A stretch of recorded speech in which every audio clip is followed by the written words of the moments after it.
Good day, ladies and gentlemen, and welcome to another very poor decision on my behalf, which has resulted in me sexually identifying as a penguin, courtesy of a very lovely person from my subathon Twitch stream thing. You know who you are, Zivona.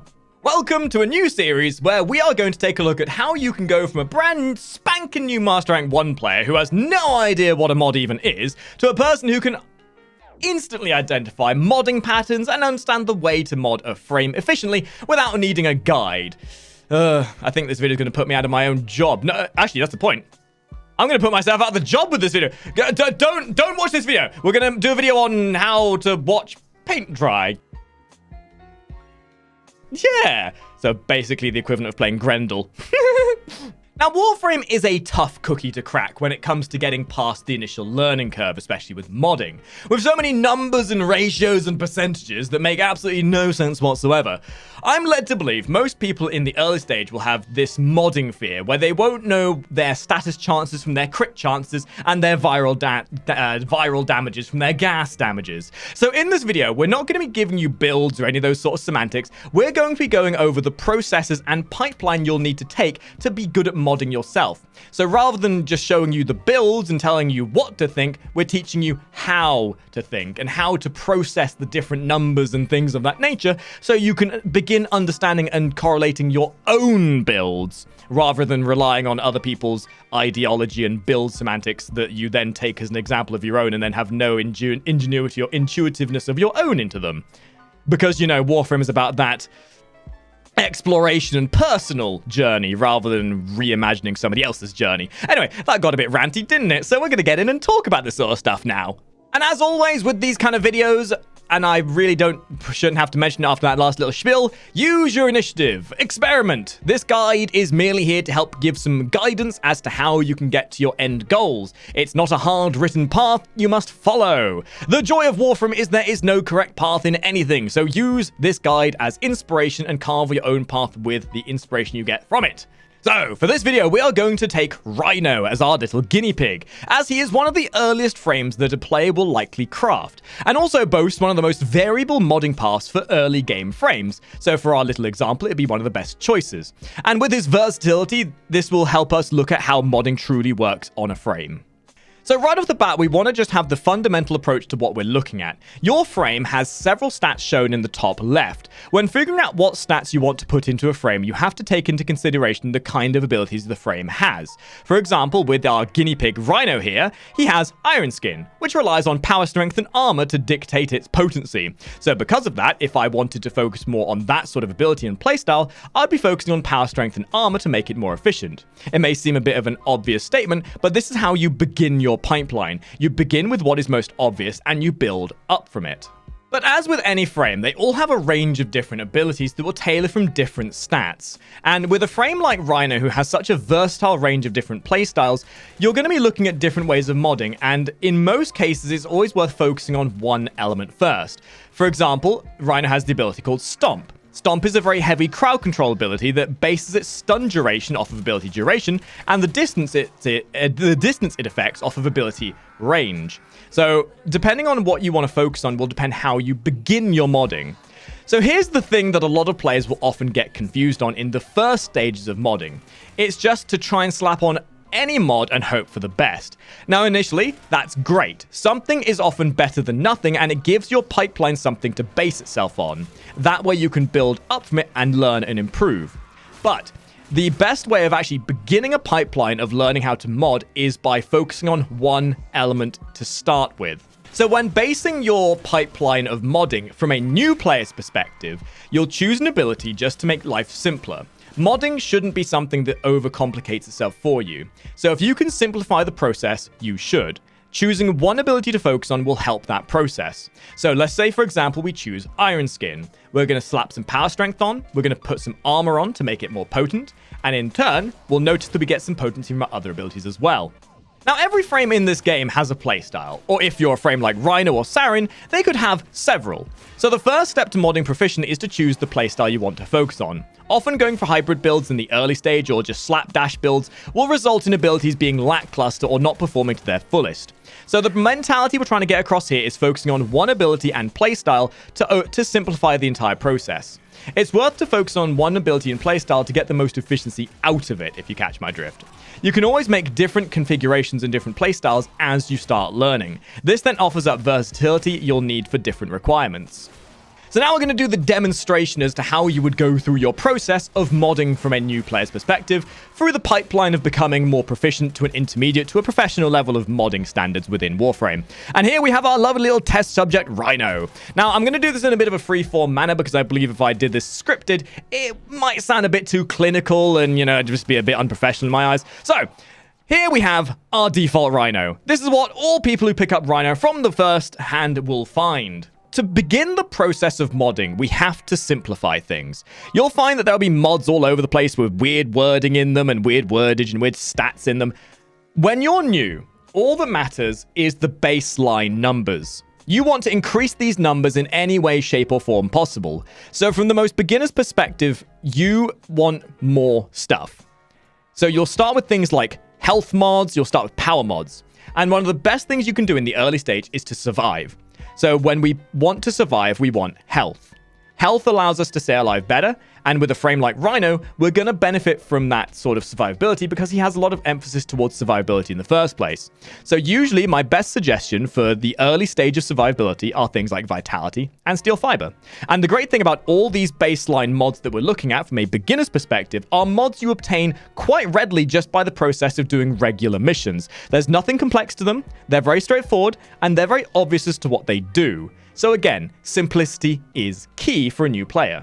So once you've started adding on the baseline mods such as Streamline, Flow, Intensify, Continuity, Vitality, Steel Fiber, and Redirection, these are the initial 7 mods that are probably the most impactful to your initial stats. We can see this because the numbers up in the top left where we correspond to our armor, our energy, have all been improved. Therefore, they're now green, showing their increase in potency. So we already know that just by having these unleveled mods on by themselves, we've already seen an improvement in our frame. Therefore, we're improving. Now, the next process you would take from here is leveling these mods. Leveling the mods will allow you the efficiency of said mods to become more proficient. The only thing you will then be finding that there's more complex here is the fact that when you start leveling your mods, you're going to start finding your capacity gets lower. Every mod requires a slightly will require an amount of capacity to be able to equip them. Now, the stages from learning here is to understand how the efficiency of where you place these mods and how much capacity you use will affect your overall modding efficiency. So when we put a mod on, we lose capacity because a mod requires so much capacity to be equipped. When we put a mod that has a polarity into a mod slot that has the same polarity, it takes half the amount of capacity to equip. So for example, our Vitality here costs 2 to equip normally. But putting it into a mod slot that has the same shape polarity now costs half. It's a very simplistic manner, but often goes under realized by a lot of newer players. And that is one of the biggest steps to actually making your modding efficient in the early stage. From this step forwards, we would start leveling our mods using the Foundry, therefore increasing their potency, but also increasing their cost. And as you start leveling your frame and applying things like catalysts and more former to give yourself more polarities, you'll find that it'll become easier and easier to apply more mods at higher level. And then from the baseline mods, you would then start looking to become more intermediate with your modding. Building up to the intermediate level of modding is where we start seeing a bit more efficiency towards having your mods leveled.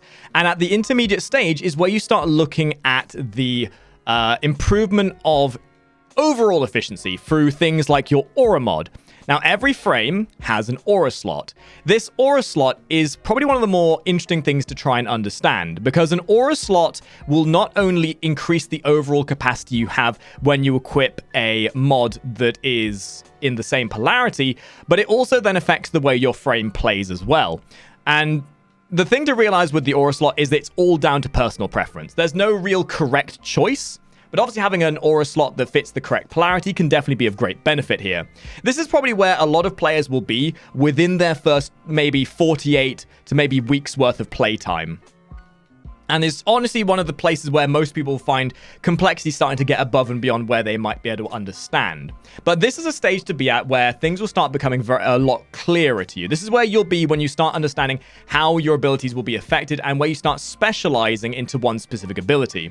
But if you can get to this sort of stage where you finally start leveling your mods, where you start putting in a couple more interesting mods, such as the Nightmare mods, such as Armored Agility, and the mods you get from the Orkan Derelict with things like the Corrupted mods, that's where you start specializing, because you're able to then sacrifice certain elements to improve others. And with a generalized frame like Rhino, you're not really making any bad choices so long as you're leveling those mods up. Leveling mods is probably the biggest defining factor to what then affects your overall potency. You can have very lethargic mods on something that make no sense to that frame, but if they're leveled, you're gaining the biggest benefit from them. Once you've gotten through that intermediate stage, the final stage of getting yourself to a proficient manner of modding is to understand synergy. On a frame that has maybe one playstyle, it's generally not that unheard of just have one build for that frame. But keeping in mind, when you get to the later stages of the game, you have different configurations that allow you to adopt different scenarios of modding. So if you wanted a frame like Rhino to be focused more on AoE crowd control, you would have configuration A set up for range and duration to focus on his stomp. But if you wanted more of a survivability focus, you could then have another configuration which is set yourself up for survivability. It's all about trying to build to a strength and working to it. The stage of being more, I'd say, I don't say even, let's say, professional. Professional is a very weird term when it comes to Warframe. The idea of being proficient in Warframe, in modding, is being able to push the boundaries and test. When you start adding in augments, which come from the syndicates, that is where some of your builds might become even more complicated than you could understand. But testing those augments out and figuring whether they're relevant for a build or not is the higher level of modding semantics, and it's really down to you as to whether you want to take it to that stage or not. I would say 9 out of 10 players would never need to get to this level of modding semantic just because it is very overtly complicated, and unless you're willing to really put a lot of time in to understand the way augments interact with a frame, for example with Ironclad Charge, it's going to give us more armor whenever we hit an enemy. So now initially you've got to keep in mind your armor is based on power, strength, and range, but because we have a pure range build, which means our charge is going to affect a large distance, we're going to hit more enemies, which is going to help us build a larger iron skin. So it's about complementing and supplementing and then building off of strengths. And of course, the world's your oyster when it comes to builds. A lot of frames will just sort of give you the base idea right off the bat with how you mod them. But it's down to personal preference how you tweak those builds to your playstyle. Just because this is something that works for me doesn't necessarily mean this is something that works for you.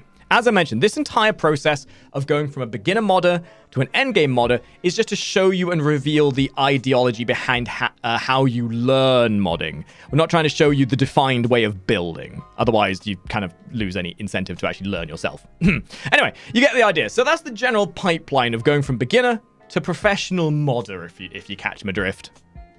So this is obviously a bit more of a serious video than we've normally done, but how serious can you take me when I'm wearing a penguin outfit, right?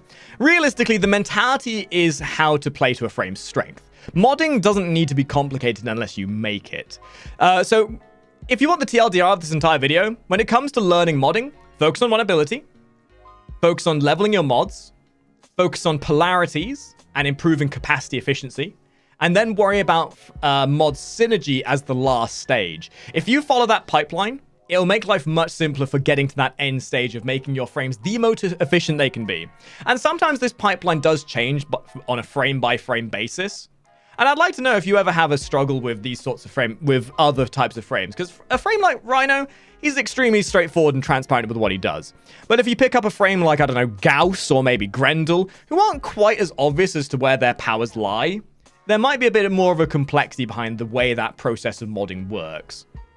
But at the end of the day, this entire video could be summarized as put a mod on a frame and level it. That way you get more potency out of it.